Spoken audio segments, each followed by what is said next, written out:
Pagod na, pero laban lang. Kaya yan, walang susuko. Yan ang palagi nating sinasabi sa tuwing may nararanasan tayong mga pagsubok. Sa tuwing araw ay sisikat, panibagong araw na naman ang pagsikap. Kaya minsan, di ba, napapaisip na tayo na bakit parang wala namang nangyayari. Paulit-ulit na tayo nagsasakripisyo, pero bakit ganun pa rin ang alalahanin? Para bang ang buhay ay isang dagat. Minsan mahinahon, kadalasan maalon. Kailangan mo lang sumabay para ikaw ay makaahon. Pag nadapa ka sa iyong paglalakbay, kailangan mo lang bumangon.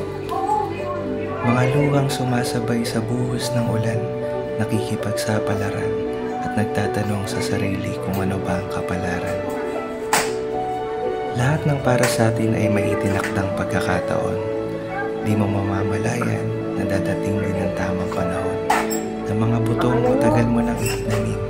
Magtiwala ka lang dahil balang araw lahat ng yan ay bubunga din.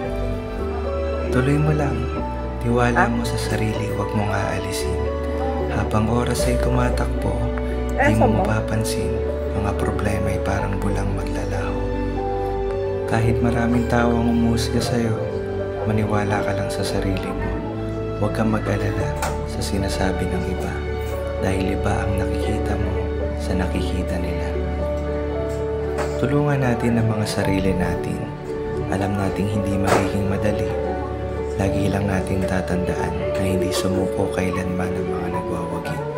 Kaya huwag kang panghihinaan. Lahat tayo natututo sa laban. Minsan hindi